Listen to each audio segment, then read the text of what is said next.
sou a Sheila Santos. Eu sou a Isabel Rendeiro. E nós somos o PowerCast. Antes de começar esse episódio, quero convidar vocês a se inscreverem no nosso canal, ativar o sininho. E compartilhar com todo mundo, porque além do canal, Bebel, temos um convite muito especial pra A gente fazer. quer convidar todo mundo a fazer parte da nossa comunidade, conteúdos exclusivos e várias promoções dos nossos parceiros. Não pode ficar de fora. E muitos benefícios, porque eu sei que vocês adoram.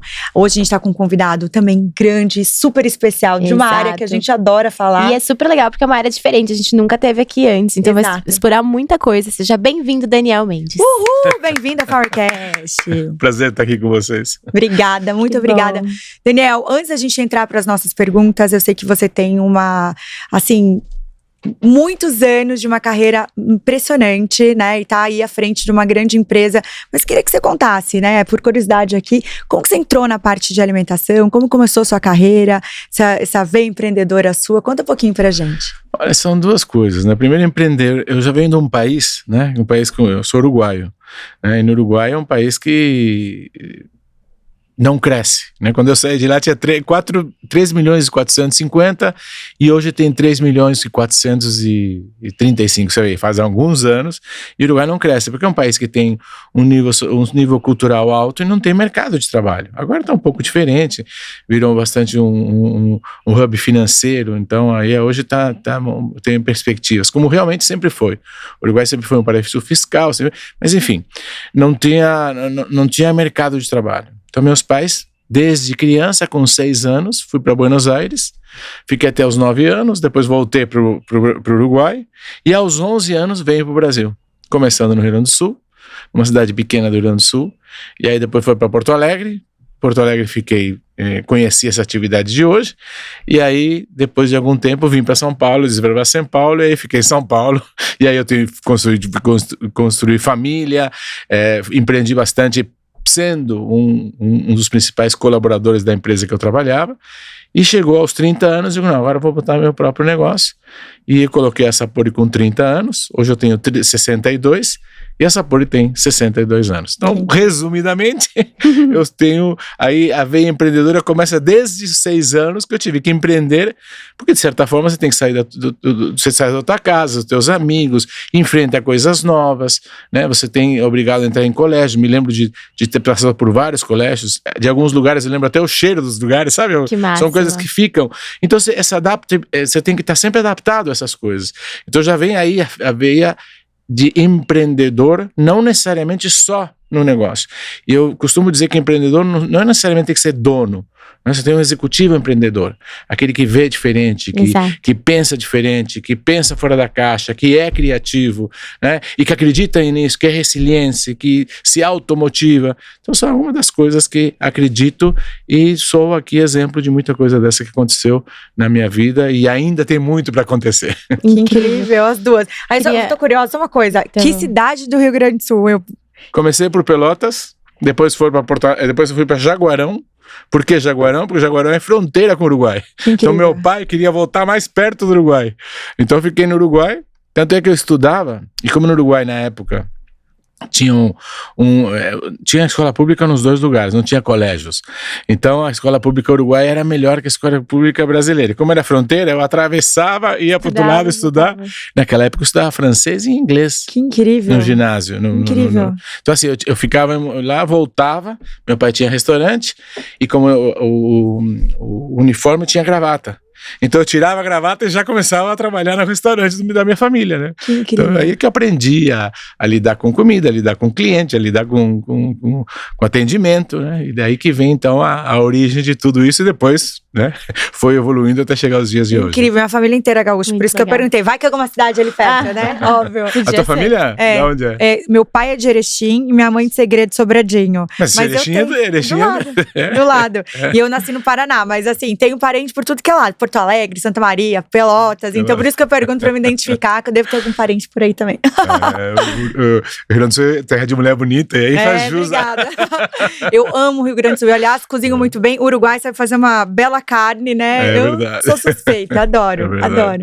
Mas são muito parecidos os hábitos, né? São, chimarrão, muito. Pampa, cultura do homem do campo, cultura de família. Então são culturas Total. muito parecidas. E lá, minha cidade, aqui só fazendo o adendo maior aqui, é alemã. Minha cidade lá chama Marechal Cândido Rondon, fica entre Foz e Cascavel, mas a cidade, 80% é gaúcho. Então, assim, eu cresci escutando churrasco bom, chimarrão, pampa, tudo, fandango, exatamente. Então, chimarrão todo dia em casa. Então, realmente, tipo, eu sou muito apaixonada pela cultura do Rio Grande do Sul, que pega essa parte do Uruguai também por tudo, né? Pelo mate, pelo chimarrão, pela comida. É uma pela ovelha, boa. né? Pela ovelha, adoro. Enfim, bora lá, Bebel. Voltando para o assunto do empreendedorismo, vamos lá.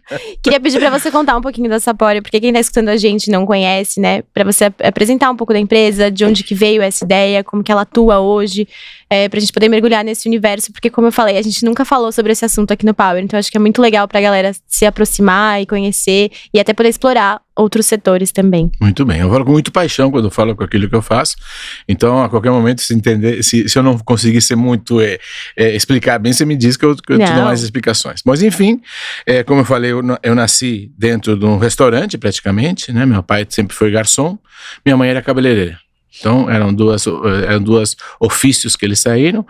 Como não tinha emprego no Uruguai, eles foram para Buenos Aires, depois vieram para cá, e aí foi. Meu pai veio para Pelotas. Em Pelotas, ele trabalhou num grande lugar de refeição, inclusive era o melhor restaurante da cidade. Depois ele montou seu próprio restaurante, e daí para frente ele teve restaurantes. E eram muito altos e baixos, né? Um dia estava bem, outro dia estava mal, enfim. E aí foi para a fronteira. E na fronteira acontece muito isso, de que um dia o peso está alto, um dia o peso uma época está alto, então vinha a invasão de uruguaios para Jaguarão, que era onde nós estávamos, e outras vezes o pessoal ia para o Uruguai, porque era, enfim, esse movimento da fronteira trouxe também alguma coisa de mudanças, né? Mudanças de ritmo. O que você aprende com a dificuldade a empreender, está sempre apto, sempre quais são as defesas que você tem para isso, quando a coisa vai bem, quando a coisa vai mal. Então vivi na carne isso desde criança. Mas eu sempre gostei muito do que eu fazia, né? Porque trabalhar com o público é muito bacana, trabalhar com comida, então tudo a ver, e há uma coisa que dizem que quando a gordura entra no sangue não sai mais. Então quem é apaixonado por comida, porque você tem que gostar. Trabalha sábado, trabalha domingo, trabalha feriado, enfim, né? O restaurante, porque o pessoal muitas vezes olha o glamour do restaurante, mas não sabe que tem que ficar todos os dias até meia-noite, no outro dia seguinte você tem que trabalhar. Eu, quando era criança, os meus amigos todos iam no clube, no futebol, e eu tinha que trabalhar. Então, essa questão toda, eu adorava isso, mas quando eu vim para Porto Alegre a estudar, eu disse, não quero mais falar, não vou entrar nesse negócio. E aí fui, então, entrei na área, por acaso, na área de recursos humanos de um cliente que hoje é cliente da Sapori, que era Tumeleiro, que era uma casa de tintas e coisas assim. Bom, enfim, aí fui trabalhar na área de recursos humanos. Quando me botaram atrás de um balcão, atrás de uma mesa, fiquei uma semana, duas, não consigo trabalhar nisso, porque eu estava acostumado a lidar com gente, né, a sempre estar conversando, a estar incentivando as pessoas os pratos a escolherem, enfim. Aí eu digo assim, não, vou ter que voltar para a gastronomia. Aí voltei para a hotelaria, fui para a hotelaria, trabalhei como garçom comim, estudava à noite, trabalhava de manhã. Depois disso fui, né? Aí depois eu fui para o supermercado e sempre cresci bastante, porque eu sempre tive essa visão de dono, de empreender, de fazer coisas diferentes. E isso fez com que a minha carreira profissional sempre estivesse em ascensão. E eu realmente não queria trabalhar sábado e domingo pelo trauma de que em casa, né? Aí quando eu abri o jornal e estamos contratando tanta gente, cozinheiro, eu digo, o que será que é isso, né? O que será que é isso? Eu estava acostumado em restaurante comercial. Aí fui ver, aí eu vi que era restaurante industrial. E a indústria basicamente trabalha forçosamente, claro que nós temos clientes aqui que trabalham sábado, domingo e feriado, né? Nós temos zoológico, nós temos, enfim, mas hoje nós temos mais de 1.300 restaurantes no Brasil inteiro. Temos operações no Brasil, temos operações na Colômbia, então temos hoje mais ou menos 20 mil colaboradores, fazemos em torno de 1.300.000 refeições dia. Uau! E nisso acoplamos outras atividades. De uns 6 anos para cá fazemos facilities, hard, ou seja, manutenção predial, hidráulica, elétrica, então portaria, jardinagem, recepção, Caramba. manutenção. Então assim, de 6 anos para cá, a gente vem trabalhando também muito fortemente em facilities. Fizemos cross-selling muito dentro dos nossos próprios clientes e adquirimos algumas empresas de facilities. com isso, hoje a Sapori se transforma numa grande empresa de serviços. Então, o que a Sapori faz? Ela começa a sua atividade basicamente em indústria, que é o maior mercado. Então, a gente começou trabalhando com clientes. Eu lembro que os primeiros clientes tinham no máximo 500 refeições dia, e me chega um convite para uma empresa de 5.000 refeições. Uau. Todos juntos não faziam o tamanho dessas 5.000. Eu digo assim, poxa vida. E aí fui lá, fizemos, ganhamos esse contrato, e a partir dali, Mudou de você ter condições de atender 5.000 refeições, aí nós ganhamos uma grife de possibilidades de atender grandes clientes. E aí foi um crescimento muito rápido, porque a gente sempre pensou em fazer coisas diferentes. Até o nosso slogan é fazendo diferente sempre, né? Isso vem desde o início. Então, assim, os valores se mantêm desde 1992. Caraca. Então, a gente vem mantendo essa empresa em condições muito favoráveis. Tivemos uma grande crise em 2008, que foi excelente, apesar de eu achar que tinha acabado o mundo, achar injusto depois de tanto trabalho quase perder a empresa, mas foi um grande aprendizado e nos ensinou a ter a arma em punho. Não basta ter a arma se não tiver em punho, e aí as coisas começam a evoluir. Hoje a Sapori é uma empresa que fatura mais de 3,5 bi, tem 20.000 colaboradores, tem conselho formal, tem auditoria, tem várias regras, como por exemplo compliance. Então tem todo um trabalho hoje bem estruturado. Somos a líder de mercado em vários segmentos, né? E nossos grandes competidores são multinacionais. Vocês são de capital fechado? Nós estamos ainda com capital fechado. Nós somos uma SA, né? E nos preparando para a abertura de capital. Inclusive, há 2 anos atrás, 20% da companhia é de um fundo americano, Aecon, né? Então nós temos hoje como sócios um fundo para realmente ter mais robustez na questão da empresa, da gestão, de todas essas regras, para poder estar habilitado quando houver uma abertura de mercado, eventualmente optarmos por este caminho. Mas então o nosso caminho vem isso, e a gente estava basicamente em indústria. Então já tínhamos, né, já estávamos liderando a indústria, e eu não queria entrar mais nenhum, porque eu disse, não, vou me consolidar numa área e depois eu pego as outras. Então, era a indústria, depois veio escritórios, naturalmente, indústria e escritório, e depois a gente decidiu ampliar para a área de saúde e educação. Legal. Então hoje nós temos mais de 100 hospitais e várias escolas, entre elas Porto Seguro, Concept, colégio, eu não gosto de falar cliente, porque às vezes me esqueço de algum, e depois nós temos... enciumados, então assim, são vários clientes, Eleva, enfim, tem vários clientes em vários lugares. Então são áreas que cresceram muito e continuam crescendo muito. Então, aí, porque você tem que ter outra especialização para trabalhar em saúde, hospitais, né? Então hoje nós atendemos as principais redes, né? E também clientes particulares. Não posso dizer os nomes porque eu se me esquecer de alguém, mas estamos presentes em todas as redes grandes e somos um dos líderes do mercado também em saúde e educação. Há mais ou menos 4 anos atrás entramos em remote sites. O que é remote sites? São locais remotos. Não que a gente não tivesse, a gente tem clientes, por exemplo, a CRM, não é CRM. Vai falar Copenhague, eles são nossos clientes. Não, desculpa, não é.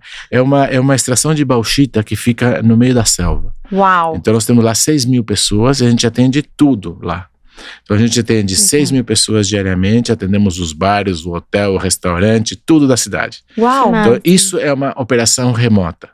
A partir de fazer a complexidade dessa, hoje temos vários clientes remotos. No Pará, no Acre, em lugares assim, totalmente... É tipo uma mineradora, umas usinas que pegam lá e tem aquelas cidades que são montadas para as pessoas estarem com a família, escola, e vocês falou fazem isso, eu já tudo. imaginei aquela galera na neve, sabe? Nos polos, assim, tipo, fica isolada. Fazendo Já imaginei pesquisa. isso. Eu falei, gente, que Mas legal. É tipo a mineradora, uma usina que ela, quando ela vai abrir um campo novo, ela tem que montar toda uma estrutura de casa, de todo um suporte de escola para as crianças, para a família estudar, às vezes porque é muito longe e muito isolado. Então daí tem que ter todo esse suporte. Acabamos de fazer a implantação de uma papeleira da Suzano, no meio do nada. Então eles fizeram toda essa infraestrutura, nós ficamos lá na construção da planta e depois ganhamos o contrato. Hoje estamos operando o contrato. Então são lugares remotos. Então essa área cresceu muito. Acabamos de fechar 2 grandes contratos na Vale do Rio Doce, uma em São Luís e outra no Pará. Só para vocês terem uma ideia, é um grande cliente, muito expressivo, com muita complexidade. Isso acabou de acontecer esse ano. Esse ano a gente fechou esse contrato. Fantástico. Então é um dos maiores contratos nossos individuais, mas vale ressaltar que nenhum cliente nosso participa com mais do que 3% do nosso faturamento. Então a gente não depende de... Legal isso. Não está dependendo de um cliente específico, depende de todos, né? Não é para subestimar ninguém, mas não tem um cliente tão importante que possa trazer alguma insegurança para novos clientes. Né? Porque você passou isso em 2008? 2008, nós somos... Aquela história que eu te falei que nós somos muito revolucionários e sempre pensamos fora da caixinha. Em 95, a empresa tinha 3, 4 anos, eu fui para os Estados Unidos. Encontrar como é que era a operação lá. Estados Unidos e Europa. E aí eu percebi que as coisinhas eram montagens. E naquela época a gente comprava praticamente o traseiro inteiro do boi. Dessossava o boi no restaurante. Então você tinha que ter açougue, você tinha que ter padaria, você tinha que ter confeitaria. E aí quando eu cheguei nos Estados Unidos, tudo vinha pronto. Então era só montagem. Você via um monte de gente montando, não tinha que ter aquela estrutura toda. Eu digo, isso aqui é o futuro. Aí eu chego pro Brasil e começo a implantar isso. E como eu já tinha muita credibilidade, consegui fazer muitas coisas. Só que essa época era a época de 2008, não sei se você lembra daquela marolinha que você falou, né? Do probleminha que teve nos Estados Unidos, deu uma marolinha pra cá também. Exato, a famosa marolinha. Então o que aconteceu? A commodity estava muito alta. Eu me lembro que o barril de petróleo estava $100. Então tudo estava caro. Então nós começamos a padronizar, fizemos contrato com muitas indústrias e fizemos padronização. E aí conseguimos reduzir mão de obra, especializar e fazer montagem. Só que quando veio esse problema de 2008, o que aconteceu? O commodity caiu. Quando o commodity caiu, eu já tinha fechado contratos com as fábricas para me entregarem. E eu não conseguia acompanhar a commodity. Então eu via de tempos em tempo a empresa ir delinhando. Nós chegamos até na época 150 milhões de dívida para os fornecedores. Caramba. E chegamos numa situação muito difícil. E aí a gente olhou, né, e era uma crise com várias empresas, mas a nossa crise estava mais interna, né, era de nós termos sido audaciosos demais, numa época que ainda era muito novo, e aí nos pegou essa questão externa, mas era muito mais uma questão de gestão. A gente achou que subiu um pouco no pedestal, achando que uma empresa com 9 mil empregados não ia quebrar, e que a gente tinha um passado tão bom, que mas a gente quase quebrou. Então, ainda bem que não aconteceu, né? E a gente acabou, então, sobrevivendo e aí criando uma casca forte que até os dias de hoje deixou um legado de atenção com números, de atenção com de fazer, sim, muita inovação, mas sempre em pilotos pequenos, testá-los, até aprovar. Depois você pega 10 clientes, mas a gente pegou 100 de uma vez só. Então, foi muito agressivo. A gente sempre foi muito agressivo, porque lembrem vocês, a gente começou a crescer, a gente cresceu tão rapidamente que a gente foi de pequeno para médio muito rápido, que aí você não tem o amadurecimento de uma empresa. A gente pagou a conta também, porque saiu de muito pequeno para médio grande. Né? Então foi muito rápido. Inovador e não tinha vivência, né? Exato. Então é como igual a pessoa, né? Você tá com. Uma empresa é igual a pessoa, é adolescente, vai amadurecendo com o tempo, as experiências, né? Não pode ser demais a ponto de você deixar de ser criativo. Num momento como esse, que tanta coisa vem acontecendo, tanta inovação vem acontecendo, a gente continua sendo muito audacioso, mas não implementa em grande escala. Então a gente faz, tem cuidado para fazer, somos rápidos na implantação e depois que está implantado, aí sim rápido, mas atestado. Estamos agora fazendo um projeto muito legal com a SAP, sabe, o sistema SAP, onde nós estamos administrando, controlando muito bem toda a produção. Isso vai ser uma grande revolução. Incrível. Nós vamos ter desperdício zero, já estamos fazendo esse trabalho muito forte. Nós temos, só para citar um cliente aqui, nós temos um cliente que tínhamos um desperdício de 15 toneladas mês de comida pronta. Chocada. Imagina, o que você ter 15 toneladas de comida jogada no lixo, porque não pode doar, não pode fazer nada. Aquilo nos incomodava. E o cliente também é incomodado de jogar tanta coisa no lixo. Mas enfim, era a questão, montadora, você não pode deixar faltar, a fila não pode parar, porque te atrapalha no processo de produção. Então, imagina o que é parar uma linha de produção de carro, não dá. Então a gente muita pressão em cima disso e tinha muito desperdício. Aí nós criamos um sistema onde tudo é pesado e a gente hoje tem o orgulho de dizer que das 15 toneladas que a gente jogava fora, hoje a gente joga 2 toneladas no mês inteiro. Então, nossa, uma diferença muito, muito significativa. E isso em todos. Claro, não é esse tamanho todo, mas sempre tem muito desperdício que a gente não consegue ter esse pente fino. E isso é uma revolução no nosso negócio. E como tem tantos dados que vêm nessa medição, e hoje para usar a inteligência artificial se precisa de dados, tínhamos que ter um sistema de gestão robusto. Então, estamos fazendo isso com a SAP, que é um dos sistemas mais robustos do mercado global, e criando um sistema que possa fazer todo esse acompanhamento, toda essa medição. Então, vemos bons eventos à frente, com inovação, nos tornamos a primeira empresa global digital. Então, isso que nós estamos fazendo não é só no Brasil, somos pioneiros e protagonistas de algo muito maior. A gente está lutando muito, como sempre fez, né? É muito difícil você estar fazendo tudo isso, mas é muito gratificante saber que não estamos fazendo só isso pela Sapori, só pelas nossas pessoas. A gente pretende deixar um legado para o mundo, porque hoje o problema de desperdício de comida é em todo lugar, gente. Você vai nos Estados Unidos, que lá é permitido algumas coisas que aqui não são permitidas, mas é muito comum você ver nos supermercados balcão de comida, onde as pessoas pegam sopas e comidas, se servem. Aquilo tudo, depois de um momento, é jogado fora. Então, hoje nós estamos desenvolvendo equipamentos que a gente mandou construir na Itália, para você manter aquele produto por 12 horas sem jogar fora.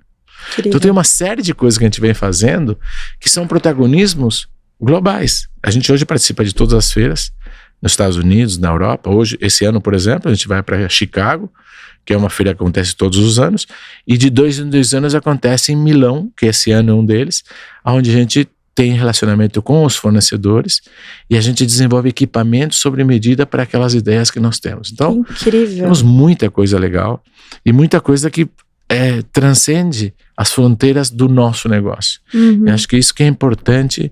E acho que o mundo só conspira a favor quando você pensa em todo mundo e não pensa só em você. Sim. Isso é dentro da nossa filosofia. Meu Deus, eu tenho milhões de perguntas, também. Não é? Ai, eu sabia legal. Que seria incrível, gente. Vocês devem estar assim também assistindo, né?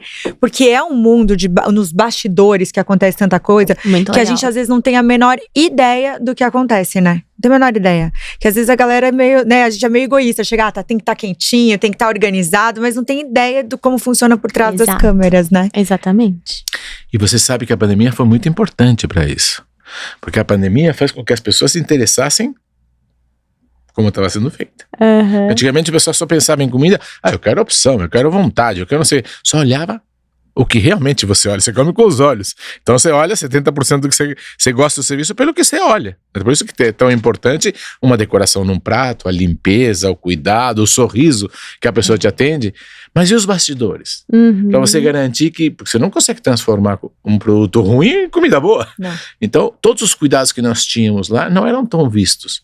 Com a pandemia, o cliente e as pessoas começaram a ficar mais preocupadas. Escuta, de onde vem isso? De onde vem essa carne? Como é que é feita? Como é feita? Isso agregou muito valor no nosso negócio, porque o cliente começou a olhar a complexidade que é fazer. Porque as pessoas passam lá, vê um prato de comida e pronto. Não, mas olha o que tem atrás. Sim, e respeitar também. E respeitar, porque tem muita... E trabalhar com alimentação, por isso que eu sempre admiro muito a nutricionista, né? Elas são bastante rígidas. Às vezes até são consideradas mesmo que, olha, são muito, né, não são inovadoras. Mas eu entendo perfeitamente. Porque se você colocar um produto cru com um produto cozido, ali você pode criar uma intoxicação. Sim. Então tem muito risco em você fazer alimentação. Às vezes a forma que você faz o alimento, você já perde nutriente, né? Também. Sim, O suco mesmo, se demora tanto tempo pro suco, você já ele nem faz o efeito que ele deveria, né? Isso é muito que a gente legal. não sabe, né? Porque não presta atenção. Tem gente, eu, por exemplo, não sei muitas coisas disso. Eu vou descobrindo desde que eu faço o negócio, depois, nossa, mas por que você faz assim, que você perde essa coisa? Eu falo, nossa, nem fazia ideia. Coisa de casca, umas coisas assim que eu, por exemplo, não conheço, é muito distante. Eu gosto de casca, eu gosto de frutas, tipo, vou fazer um suco, gosto de colocar casca, eu gosto. Então, em algumas frutas a casca é o principal, né? Então, exatamente. A gente às vezes nem imagina. E você sabe que a gente fez grandes eventos, né? Quando a gente teve a FIFA no Brasil, com os 12 estádios, com os 20 Incrível. estádios, 12 estádios mesmo. A gente fez todos os estádios. Que legal. Então a gente fez de Manaus de Manaus até Porto Alegre. Todos os estádios a gente fez. E foi um desafio muito grande, porque você tinha 200... Todas as nacionalidades lá. Hã? Todas nacionalidades. Sim, mas veja só, principalmente a gente fez depois a Olimpíada, que eu quero contar para vocês. Mas a gente fez realmente, foi primeiro a FIFA. E foi muito mais complexo, porque primeiro eu estava no Brasil inteiro. Você tinha Porto Alegre, você tinha São Paulo, você tinha Rio, você tinha, enfim, em Brasília, você tinha no Pantanal, que não tinha nem... Enfim, você tinha desafios em todos. E nós pegamos todos. E o que acontecia? Quando não tinha jogo, tinha 200, 300 pessoas. Quando tinha jogo, bum, ia para 4 mil. Então, olha a complexidade de você ter, pum, de repente assim, né? Então a gente teve muita dificuldade, e eram todos estádios novos, então não tinha água quente, não tinha uma série de estrutura que você precisa para comida. Então a gente fez um trabalho muito bem feito, mas foi um grande desafio. Aí daqui 2 anos depois vem a Olimpíada. Já estavam preparados já, né? A gente não queria. Vocês não queriam. Porque a gente olha, o que aconteceu? A Exatamente. gente apanhou tanto, perdeu dinheiro, apanhou tanto. Como não tinha estrutura os estádios, nós tivemos que investir em estrutura que não estava no nosso contrato, mas teve um problema com o arroz em Brasília, que isso, eu digo, pô, não estou ganhando dinheiro e ainda vou perder a imagem? Vamos investir. Aí tivemos que fazer containers, aí nós levamos frio para lá que não tinha, geladeira não tinha, enfim. Pensa. Nossa, é muita coisa que a galera não imagina. Imagina, fechou, fizemos um trabalho bem feito, mas perdemos dinheiro, vocês não imaginam. Não só perdemos dinheiro, que pegamos as operações todas, porque as pessoas eram nossas, então a gente cuidou da FIFA e descuidou, às vezes, dos clientes nossos de cada região. Então foi uma catástrofe. Quando eu cheguei para o conselho, né, aí nunca mais a gente vai fazer isso. E aí começa a questão da Olimpíada. Eles desesperados, porque não devia ter alguém tão bom para fazer, imagina, também num nível tão grande. Nunca tinha sido feito um evento desses no Brasil. Nunca. De tamanha. Vocês sabiam que só existe um evento mais complexo do que a Olimpíada? Sabe qual é? Agora eu tô curiosa, qual? Uma guerra. Uau. Você preparar uma guerra é o mais complexo hoje. A segunda coisa mais complexa é preparar uma Olimpíada. Uau. Meu pai amado. Vocês não têm noção. Vocês têm noção, porque sabem da grandeza que isso é. Mas a complexidade que é, como você tem todos os cuidados, como você... Enfim. Não é à toa que a gente tava em Paris, agora o ano passado, tava impecável Paris, né? Todo mundo vai por causa das Olimpíadas, porque organizaram a cidade, ficou maravilhosa, né? Mas você viu a coisa eu amo Paris, mas tava lindo. Deu um monte de problema. Você viu a da comida, né? Exato. A gente foi citado por atletas ingleses como saudade do Rio, porque a comida do Rio tinha sido ótima. Que fantástico. E você sabe que quando a gente fez a Olimpíada em 2016, eu fui antes para Londres, que foi 2012. E foi em Londres feita a Olimpíada. E eu olhei aquilo, olhava tudo e disse, bom, a gente vai fazer... Porque eu já pensava que podia ser na gente, né? Então, fui para Londres, quando eu chego no Brasil. A gente fez primeiro a FIFA, com a empresa internacional, mas não gostamos, porque eles levaram dinheiro, a gente não levou dinheiro, ainda teve prejuízo, mas enfim. Aí, quando acontecer a questão da Olimpíada mesmo, aí a gente não tinha ninguém para fazer. E eu lembro que a Olimpíada começava em junho, e a gente fechou um contrato em outubro. Nossa. E por que fecharam um contrato com a gente? Porque quem cuidou da Olimpíada na segunda vez foi a mesma pessoa que fez a FIFA. Quando eles viram o desafio, só tem uma empresa no Brasil capaz de fazer isso. E era essa por. Aí você se vingou dos números também. Aí eu disse, triplo do Aí valor. olha bem, né? Mas vamos começar. Exatamente. Arroz. Todo estresse, exatamente. Não, mas eu não posso reclamar das pessoas. É do sistema que foi criado. Porque a outra eu fiz com uma empresa internacional que estava acostumada a fazer. Ela levou o dinheiro, ela levou a gestão e eu fiz o trabalho. Então, quando eu fui à Olimpíada, eu disse que não, agora nós vamos fazer tudo. Sim. E a gente fez um espetáculo. Que fantástico. Fizemos um trabalho maravilhoso, 70 mil refeições por dia. Uau, pensa, para o Isabel. mundo inteiro, exigências do mundo inteiro. Imagine a cada atleta, no mínimo 4 anos se preparando para a Olimpíada. No mínimo. Tem que ter uma comida Então boa. você tinha que ter cuidado. Era assim. Não, comida impecável, né? Antes de competir, eles cuidavam da comida, era aqueles mínimos detalhes. Eles passavam pelas nutricionistas das delegações, vinham para a nossa nutricionista. A gente fazia todo o trabalho que tinha que ser feito. Qualquer produto que tivesse exposto, você tinha que botar alergênicos, toda a característica. Nós tínhamos 20 pessoas por turno só para trocar fichas. Uau. Porque o cara tinha que chegar, olhar para a comida e saber se ele podia comer aquilo ou não. Claro. Alergia então, assim, e tudo, né? Vocês imaginam o nível, nós fazíamos 400 quilos de camarão por dia. Caraca. Nós tínhamos haddock, nós tínhamos salmão defumado no café da manhã, era 24 horas de comida, café da manhã, Chocada. almoço, jantar. E você tinha que ter a culinária preparada para além das religiosas, que é kosher e halal, a kosher era são poucos atletas, então a gente pegava da comunidade do Rio. Porque eram poucas pessoas. Mas a árabe, a halal, é 2.000 pessoas. Então a gente teve que fazer tudo lá, religioso, com a pessoa lá que dizia como tinha que fazer, seguindo as regras todas. Que máximo. Enfim, Pensa. eram vários tipos de comida para todos eles, tinha que ter sabor local. Nós importamos chefes de cozinha da China, da Ásia, mais alguns, né? E outros, a coreana a gente tinha aqui, a gente só por uma característica pegou 40 toneladas de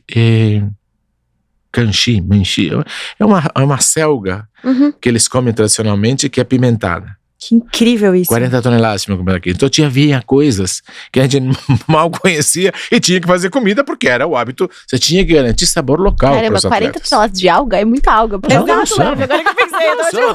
Pensa. Mas foi para a Olimpíada e para a Paralimpíada.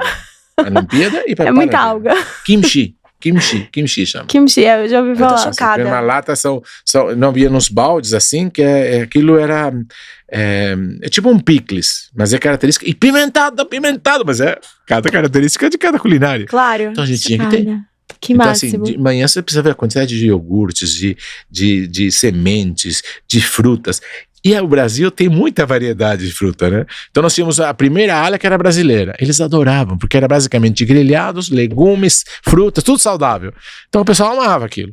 Aí depois vinha pastas, né? E aí quando você tinha pastas de pizza, você tinha sem glúten, com glúten, não sei o que. Tô chocada. Tudo aquilo. Aí depois você tinha a halal. E a halal, eu digo, vai ser igual ao kosher, né? Vai pensar os religiosos. Que nada. Vocês já viram? Aqui é muito bonita. Você vê, a coisa fica eu amo braseada. Era maravilhosa. E aquilo a gente não tinha se preparado e no fim todo mundo ia na halal. Ai, meu Deus. A primeira era brasileira. A segunda era a massa e pizza, porque todo mundo, né? E a terceira era halal. Caramba. Depois vinha a europeia, depois vinha, né, mais outras 2 ou 3 culinárias, a asiática, e aí a gente fazia tudo isso. E fizemos um show. Então, depois disso, vocês estão preparados para qualquer coisa parte de alguma mundo. delegação numa próxima Olimpíada. Incrível isso, é muito curioso. Não, você passar por um negócio desse, porque imagina, a alimentação é o carro-chefe de qualquer pessoa, né? Você tá ainda mais competindo, que precisa ser extremamente regrado. Se faz uma alimentação mal, você nem consegue competir. Se pega a pessoa tiver dor de barriga, não consegue competir. Exato.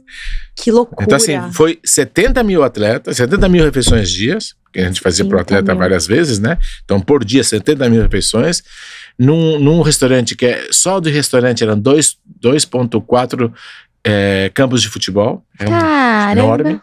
Né? Então assim, bem complexo, tínhamos padaria interna, tínhamos tudo interno, foi um sucesso, foi maravilhoso. Máximo. Depois eu vou pedir para você trazer o livro das Olimpíadas para vocês. Ai, queremos. É uma coisa que deixou um legado muito bom.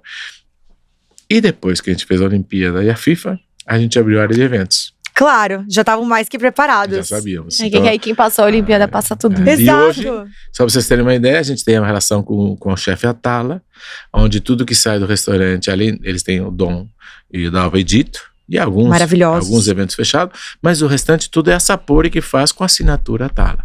Que legal. Então, vários eventos que a gente faz assim, né, e atendemos vários casamentos, aniversários, recepções. Agora a última, tem vários, não conheço, a festa da Vogue que teve agora, a festa da Vivara, o lançamento agora em Campos do Jordão daquele, não sei se vocês viram, o da automóvel, que tá fantástico, sugiro que vocês vão conhecer, o restaurante lá é nosso. Então a gente tem muita coisa que a gente teve que se adaptar. Administramos hotéis, administramos agora teatros, como eu te falei, a sala do aeroporto, ganhamos a área VIP do Lollapalooza, o stand da Globo, agora no Lollapalooza também. O ano passado fizemos o The Town, fizemos outras vezes o Lollapalooza inteiro. Então temos hoje um conhecimento para fazer. E o ano passado adquirimos a empresa que é a maior empresa de eventos para feiras, que é a Eldorado. Hoje a Eldorado trabalhamos juntos, e a gente tem, vocês devem conhecer, o NMB, o o novo Anhembi. Nós temos um restaurante lá de 700 lugares, fora lugares fixos, com grifes, e também temos o São Paulo Expo.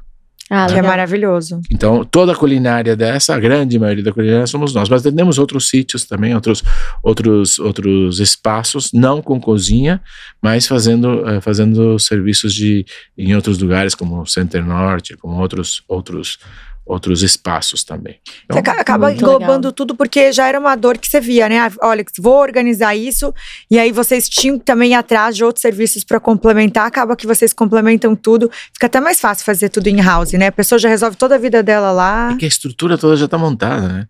Imagine você, nós temos 12 fornecedores logísticos no Brasil inteiro. Então, o bife que eu tenho em São Paulo, eu tenho no Acre, eu tenho no Rio Grande do Sul, eu tenho no Rio de Janeiro. Claro, respeitando sempre cada um dos seus hábitos, né? Porque vocês podem ver, o feijão do São Paulo não tem nada a ver com o feijão gaúcho, que não tem nada a ver com o baiano, que não tem nada a ver com o de Manaus. Né? Então, cada lugar tem a sua característica de comida caseira, que é a comida que você come todo dia. Então, se adaptar a isso, o Brasil oferece uma oportunidade que é uma oportunidade global, porque você atende... O próprio Brasil tem muitos hábitos alimentares diferentes e culinária muito reconhecida. Maravilhoso. Eu tenho uma curiosidade, até eu acho que pode ser aplicada para outros segmentos. E aí você me corrige se eu estiver errada, né? Mas quando você fala, por exemplo, a gente começou aqui, depois a gente abriu para educação, saúde, os eventos, né? E mesmo para vários clientes, por exemplo, FIFA, depois Olimpíadas, que seriam coisas parecidas, mas são diferentes, né? Eu queria que você trouxesse pra gente, quando a gente fala de pessoas, de gente, normalmente para cada projeto vocês montam uma equipe nova, vocês têm várias equipes focadas, como que funciona isso? Porque eu imagino que você falou ali, tinha 20 pessoas para trocar etiqueta, daí eu peguei um cara que tava fixo meu para ficar lá. Como que é essa dinâmica, assim, até para vocês fazerem essas adaptações e conseguirem entregar, né, que nem você comentou, a gente teve o prejuízo, mas a gente entregou a melhor coisa possível. Você monta uma equipe para cada projeto, para estudar aquela dificuldade, aquela coisa, né? Ou como que é, assim, esse bastidor? Que é muita gente, né? Exato. 20 mil pessoas. Até porque eu imagino, tipo, eu digo até para outros segmentos, porque às vezes muitas outras empresas e coisas têm projetos, né? E aí como que as pessoas fazem? Onde é que elas acham a galera se eles montam de fora, para pegar essa colinha mesmo? Você tem os setores que são plataforma. Então, por exemplo, realmente você tem... Por que a gente abre divisões? Porque uma coisa, não necessariamente a comida é igual. A comida hospitalar é totalmente diferente da comida de fábrica. Por quê? Porque na comida hospitalar tem outros cuidados. Você pode trazer intoxicação alimentar, você pode trazer é muito mais complexo. Você tem dietas alimentares muito específicas. Você tem gente que, se você der leite para uma pessoa que não pode dar leite, você pode matar o paciente. Então são características muito diferentes. E aí sim, então tem linhas e pessoas específicas para cada área. Área de eventos, pessoas específicas. Área de remote sites, pessoas específicas. Área de saúde, pessoas específicas, educação, mas o que tem em conjunto? Os grandes plataformas, logística, compras, RH, administração, né? Parte técnica, qualidade. Qualidade de hospital é diferente, mas tem as células, a matriz é forte. TI. Então você tem soluções de TI, de eventos que se põem na indústria, tem da indústria que você põe na educação. A educação, o pai paga para o filho, quer saber o que o filho está comendo. Então essa expertise aqui nos dá condições de usar nas fábricas também, da pessoa poder estar em grandes empresas e fazer um delivery e pedir alguma coisa. Estou no escritório, quero comer alguma coisa. Então você pega muita experiência de um para o outro e cria grandes plataformas e cria um serviço compartilhado. Então, as empresas que a gente adquire ou as divisões nossas são clientes da gestão. Né? E temos como gestão, o Centro Nervoso fica em Campinas, né? Que foi onde a Sapori começou, e depois você tem 12 escritórios no Brasil inteiro. Então tem um em Manaus, depois tem um em Recife, tem outro em Salvador, depois tem outro no Rio de Janeiro, tem outro em São Paulo interior, Paraná, Londrina, Rio Grande do Sul. Então essas são as sedes. E fornecedores logísticos também, espalhados pelo Brasil inteiro. Incrível. Legal. Não, eu tô assim, chocada com o tamanho do negócio. Até porque tem que ter excelência em tudo que vocês fazem, né? Porque principalmente a alimentação é muito específico, né? Tipo, imagino que são vários tipos de cardápios, vários tipos de como você falou, hospitalar não tem nada a ver com isso. E aí, uma pergunta. quando a gente está falando, principalmente serviços aí que são todos diferenciados, não só na parte de alimentação, mas que inclui dentro dos facilities que você estava passando, hoje, qual é a maior dor da empresa? Porque vocês são o líder de mercado e são muito inovadores. Qual hoje tem ainda um crush aí do que vocês querem chegar ou uma dor que tem que ser ajustada para crescer mais ainda? Como que funcionam os bastidores disso? Porque é uma gigante, né? Daniel, quando você deve olhar para trás, desculpa o palavreado, mas você vai falar, caralho, olha o tamanho que virou. E, obviamente, quanto maior vai ficando, maiores desafios também, né? Mas uma coisa legal em alimentação, que ninguém que for arrogante trabalha com alimentação. Que legal. Porque alimentação eu tô para servir. Se eu não gostar de servir gente, eu não vou trabalhar com isso. Eu vou trabalhar com outra coisa. Tá tudo certo. Ninguém é melhor por uma coisa ou outra. Mas quem vai trabalhar com serviço e comida tem que ser simpático, tem que gostar de gente. Porque é gente que vai fazer isso. Então, o que eu posso dizer que eu sempre prego é o seguinte. Quando aumenta o dólar, quando aumenta a gasolina, tem as questões externas que acabam prejudicando. Mas a gente não pode usar isso como desculpa. Porque aumenta a gasolina, aumentou para todos. Aumenta o dólar, aumentou para todos. Nós temos um mercado e todos têm. Quem vai se dar melhor? Quem se adaptar rapidamente e quem focar no que faz a diferença. Onde eu faço a diferença? No tratamento do meu cliente, no tratamento dos nossos colaboradores, no respeito pelos fornecedores, nas relações que a gente constrói. Então, focando cada vez em produtividade, em entrega, em tecnologia, sempre voltado naquilo que a gente consegue administrar 100%. Eu não consigo administrar questão política, por exemplo, eu não consigo administrar inflação, eu não consigo administrar. Eu sofro o efeito, mas eu não consigo administrar. Então eu tenho que me destacar naquilo que eu consigo administrar. Então eu costumo dizer que foca naquilo que realmente você faz. E aí, essa tem sido a questão. Agora, problemas acontecem, né? A Sapporo tem 32 anos. Então você imagina, nós já passamos por situações onde a inflação era 100% ao mês, 100 vezes ao mês. Lembra? Não sei se é da época de vocês, mas a gente tinha... O dinheiro não valia nada. E cotar no jornal para ver quanto tá. Exatamente. Não, no supermercado você tinha gente só trocando de preço diariamente por causa da inflação. Então, a gente passou por muitas situações que foram boas, porque a gente criou casca, a gente, né, ser empresário no Brasil não é muito fácil, mas ele te deixa mais preparado também. Você vê hoje os grandes países como Estados Unidos e Europa nunca tinham tido inflação do jeito que estão tendo agora. A gente é craque com inflação. Exato. Nunca é bom, mas a gente acaba tendo, né? E temos orgulho de ter umas coisas no Brasil que outros países não têm. Excelência bancária não tem em outro lugar. Essa questão de empresários que conseguem trabalhar com inflação, sabe, que vai para cima e para baixo, que tem estabilidade. Então a gente criou algumas questões também que são hoje valorizadas no mundo inteiro. Então o que eu posso dizer que hoje, como problema atual, né, nós temos muito problema de mão de obra, né? Nós temos muito problema de mão de obra. Então hoje nós temos lugares no Brasil que tem verdadeiros apagões de mão de obra. Mas eu te pergunto de novo, é só nós? Não, é todo mundo. A quem vai vencer? Aquele que melhor tratar suas pessoas, aquele melhor que... Sabe? No mercado tem 200, precisa de 2.000, quem que vai pegar os 200? Quem tiver cuidado melhor, quem tratar melhor, quem tiver filosofia mais interessante, quem oferecer uma carreira para a pessoa, quem disser que... E assim a gente vai. Nossa, você falou um ponto muito importante, legal, né, sobre mão de obra. Inclusive a gente estava fazendo uma temporada parisiense, né, que a gente falou há pouco, e lá já era a gente falando com a indústria da moda, falando sobre mão de obra, que era um grande desafio para quem fazia coisas à mão e tudo mais, porque antes era uma carreira, uma profissão que passava de mãe para filha, e hoje em dia não existe mais, né? Até porque eu acho que não foram valorizadas, né? A pessoa acaba não querendo trabalhar porque não foi valorizado. E antes o Brasil tinha uma fama mundial de uma ótima mão de obra, e ia para os Estados Unidos, Europa, etc, e fazia uma boa mão de obra. E hoje também não querem ir para fora trabalhar com isso, né? Então deve ser um grande desafio até para fazer a captação, né? E fazer um trabalho longo, né? Com a pessoa de trazer, às vezes deve ter pessoas que tem a vontade de trabalhar, mas não sabe, vocês desenvolvem também. O que acontece é o seguinte, há uma transformação em curso, né? Hoje as pessoas não querem mais trabalhar com trabalho burro, né?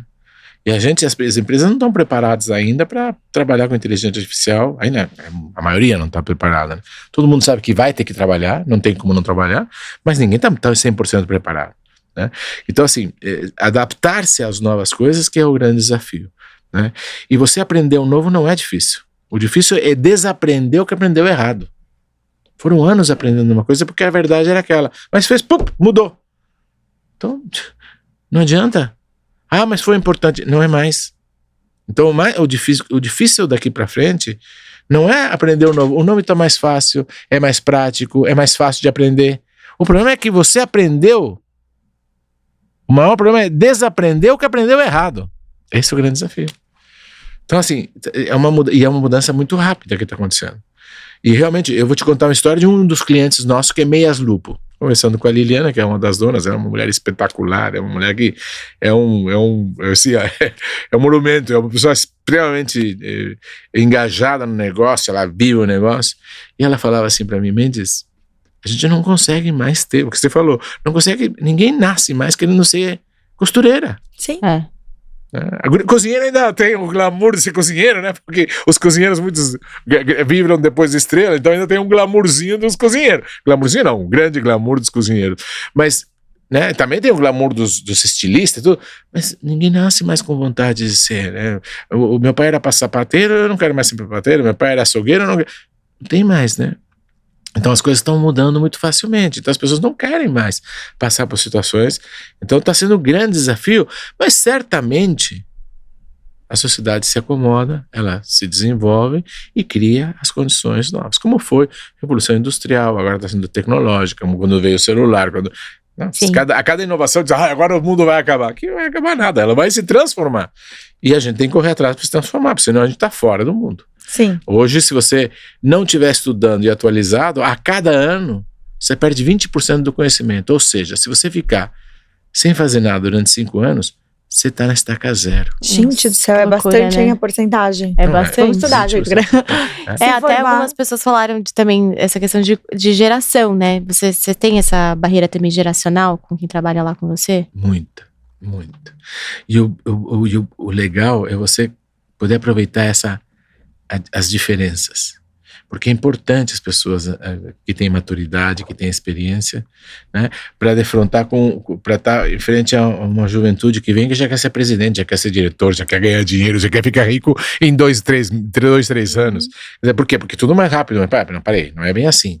Então, o equilíbrio que você tem que fazer entre as gerações, né, entre as várias gerações Y, gerações X, gerações alfa, enfim, é muita coisa, é muita transformação e muito rápido. Exatamente. E as empresas são tradicionais. Então, assim, é um desafio para todas as empresas. Mas, de novo, é para a Sapori? Não, é para todo mundo. Né?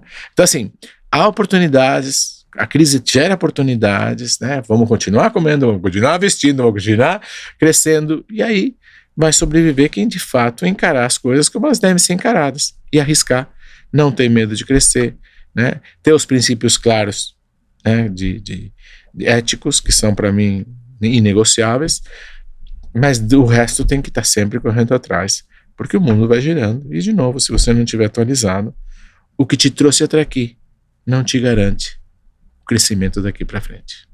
Fantástico, eu tenho 2 ainda. Vamos entrar nas Powers. As Powers, que são perguntinhas mais rápidas. Antes disso, te dar um presente, é o colágeno da Meso, nossa parceira, para você poder conhecer. A Meso, além de ser uma marca de dermocosméticos, ela também tem toda essa linha de nutrição com muita tecnologia. Espero que você aproveitando que ele tem uma pele ótima, né, também.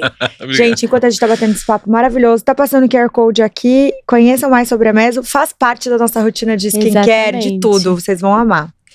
Tem uma pergunta, quais foram os desafios para entrar, ou como é a diferença do mercado daqui da Colômbia?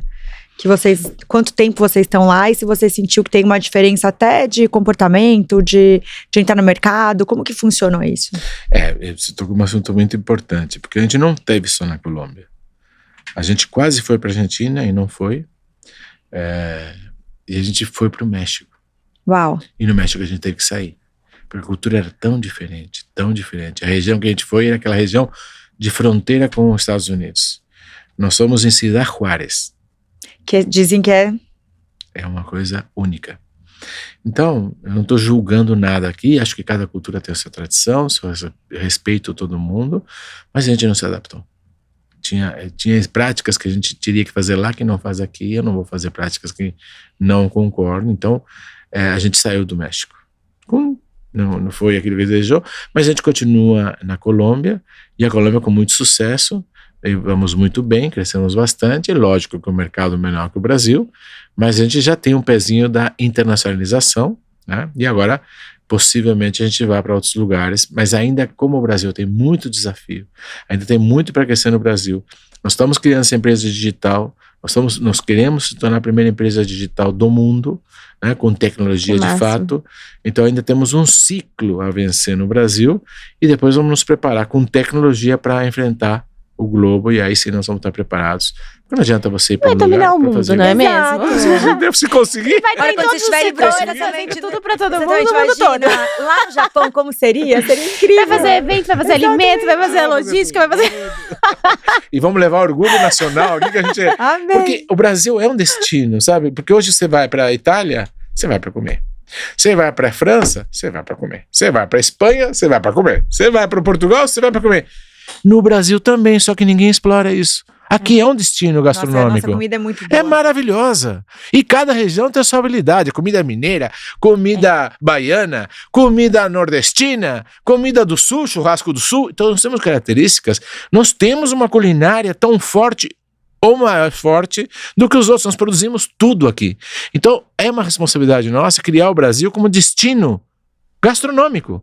Temos vinhos, temos tudo, chocolate, nós temos verdadeiros, assim, azeite agora, nós temos uma série de coisas, e temos países vizinhos aqui que produzem o que a gente também não produz. Então, uma das coisas que a gente também tem como vocação, como Sapori, é desenvolver cada vez mais o orgulho da gastronomia nacional. Você fala muito da cultura de um povo a partir da comida. Super. Né? Você identifica a comida baiana, você identifica a comida mineira. A sala do mineiro onde é? Na cozinha? Ele te recebe, tem broinha disso, naquilo. Meu Deus, você sai rolando de lá, né? E muita coisa boa. E também no sul também, você tem a cueca virada, você tem a chiminha, não sei do que, você tem... Cada lugar tem a sua. Né? Espírito Santo tem a capixaba. Enfim... Tem culinárias esplêndidas no Brasil. Por isso que vem os chefes internacionais e ficam enlouquecidos com o Brasil. Então a gente precisa explorar mais o que nós temos, fazer brilhar mais o que nós temos. Isso está acontecendo. E uma coisa que eu queria dizer para vocês, hoje todo mundo fala em saudabilidade, né? Mas você sabe que de certa forma, ou por regra ou por princípio, toda a comida está muito mais saudável.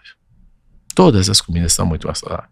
Então a conscientização leva a uma comida hoje mais saudável. E hoje todo mundo que come a comida que não é saudável, sabe que não é saudável. Antigamente podia dizer, aquela comida aqui, não quero falar porque eu tenho fornecedor, eu atendo toda a indústria, então não posso falar de um produto específico. Mas tem gente que fala, aquilo faz mal. A pessoa come, a pessoa sabe. Hoje tem a informação. Sim. Né? Mas de forma geral, toda a alimentação passou por um processo de melhoria em todos os segmentos. A galera começou a realmente consumir muito mais, né? Então foram obrigados a... Eu vi agora, há pouco tempo saiu uma matéria, inclusive, de antes e depois do mesmo produto. O quanto as marcas tiveram que se reinventar e melhorar, tirar açúcar, tirar não sei o quê. Pra ela conseguir, e assim, até tirar produto de linha que as pessoas não estavam consumindo mais. Mas de forma geral, todos os produtos estão mais saudáveis. Não, todos são saudáveis, não, mas quando você pega 3 anos, 5 anos atrás para hoje, o mesmo produto já tem uma transformação mais saudável, mais light, mais uma versão light, uma versão mais vegana, possibilidades. Então isso já e é bacana, porque isso está crescendo como sociedade, né? Já é uma realidade. Eu tenho uma curiosidade, você até falou assim, a gente reduziu o desperdício, né, das 15 toneladas e tudo mais, e a gente, infelizmente, ainda tem muita gente no Brasil em situação de fome, né? Eu queria saber se vocês têm algumas iniciativas de impacto social, alguma coisa relacionada a isso hoje. Olha, nós temos muitas, e muitas, agora, outro dia eu recebi o presidente do conselho de um cliente nosso, que é a Klabin, né, o Celso, ele me ligou e me disse, Mendes, que legal que a gente está fazendo um projeto junto. O que a gente está fazendo? Comprando todos os hortifrutis de questões familiares, sabe? Que legal. Evitando desperdício. Então tem muitas iniciativas locais, né? Tem globais e tem locais. As globais são as nossas, que é essa questão de desperdício, que é cuidar dos fornecedores, que é trazer mais tecnologia, que isso vai fazer uma transformação natural. Mas tem muita coisa local, né? Desenvolvimento local. Quando a gente foi inaugurar, por exemplo, a fábrica da Jeep em Goiânia, então nós tivemos um compromisso em contrato de desenvolver fornecedores locais. Porém, se a gente fosse comprar dos ribeirinhos o peixe, ia faltar peixe na cidade. A gente ia inflacionar. Então, não posso fazer isso, porque cria um desequilíbrio que por um lado é bom, mas por outro lado é ruim. Então tem que ter muita responsabilidade. Mas enfim, a gente é muito atuante nesse tipo de coisa, seja sozinhos, ou seja, como isso. Não gosto muito de falar das associações que a gente faz. A gente tem uma associação Daniel Mendes, mas acho que essas coisas fica uma coisa como querendo vender o que todos deveríamos fazer. Então acho que não é bacana você falar muito sobre isso.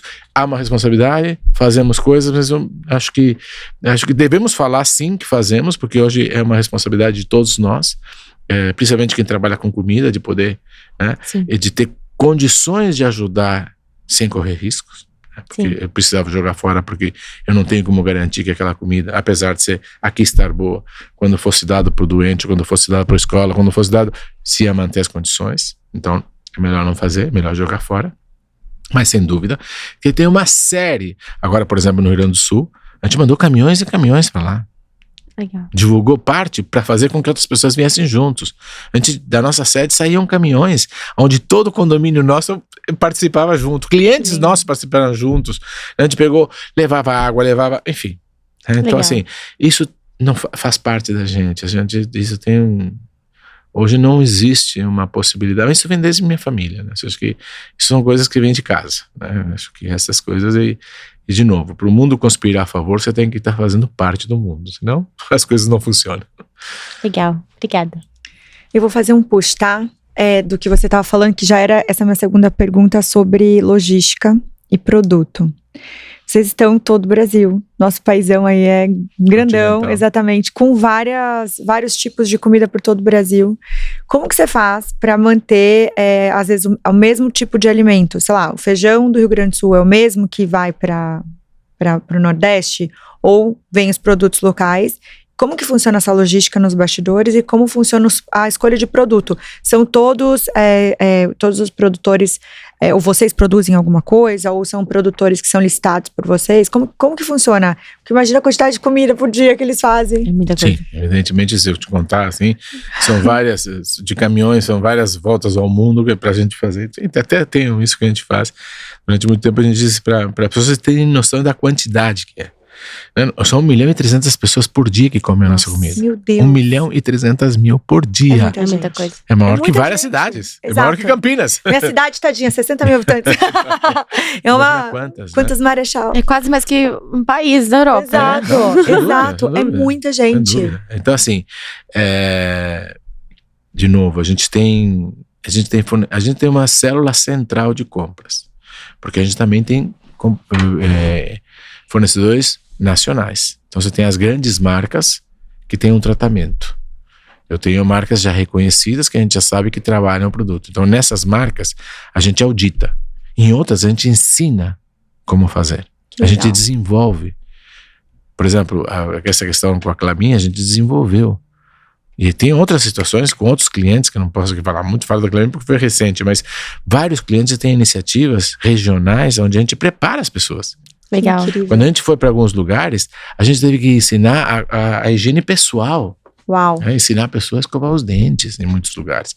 Não esqueça que nós estamos em lugares remotos, né? Então, a gente teve que ensinar coisas básicas para quem pessoa que trabalha com comida tem que ter um mínimo de cuidado para mexer com a comida. O óbvio que não é óbvio, né, Daniel? Exato. Então, assim, a gente levou muita coisa. Mas, de novo, a gente tem muito fornecedor também local, né? Então, o que se respeita é o que se respeita é o sabor local. Então não tem jeito, eu tenho que respeitar aquilo que o pessoal come. Não adianta levar o feijão daqui para o Nordeste e nem trazer o do Nordeste para cá. Você pode ter feijão branco, o de corda, o carioquinha, o feijão preto. Esses sim são mais ou menos os mesmos. Mas os temperos, a forma de fazer, o gosto é totalmente diferente. Sim. Então, como nós fazemos as compras, a grande maioria nacional, né? Pois você tem espalhado no Brasil inteiro, né? A questão das carnes, por exemplo, a questão dos molhos, a questão enfim, do azeite, essas são geralmente compras nacionais. E depois você tem as locais. Porque você tem produtos, por exemplo, maxixe. Você tem maxixe aqui? Você tem, mas o grande consumo de maxixe está no Nordeste. Aliás, que eu adoro, né? Então eu gosto de uma machichada, acho bárbaro. Mas enfim, eu, por exemplo, no Sul, você tem língua com ervilha. Sim. Você vai fazer o língua com ervilha em São Paulo, o pessoal te joga a comida. Fica Aliás, louco eu adoro buchada, eu adoro então, essas comidas. Eu também. Não, quando eu tenho dobradinha, todo mundo me chama porque eu adoro. Mas tem coisas assim. Aliás, se souber de uma boa pra indicar, você pode chamar, viu? Que eu adoro. Então, assim, você tem hábitos diferentes. Você tem, no Rio Grande do Sul, você faz você pega a abóbora e você põe açúcar em cima, pega o açúcar e serve. Isso é só lá. Língua com ervilha é maravilhoso. Língua com ervilha e purê de batata com frio é maravilhoso. Agora, vai fazer isso no São Paulo? Não dá. É a mesma coisa que fazer. Eu sou paulista demais pra isso. Então, não, imagina fazer a buchada aqui, não dá. Eu adoro buchada. Aliás, eu gosto de todas essas comidas exóticas, eu gosto muito. Gosto adoro. Bastante.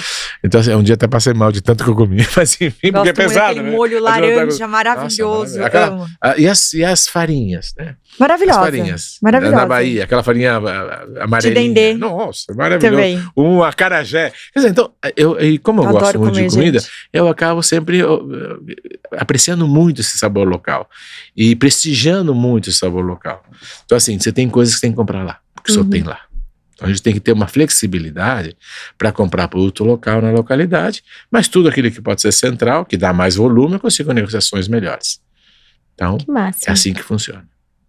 Adorei. Olha, eu ficaria mais 50 horas aqui com você. Mas infelizmente a gente passa muito rápido essa hora. Passa rápido, não passa? Eu nem cheguei na metade das minhas perguntas.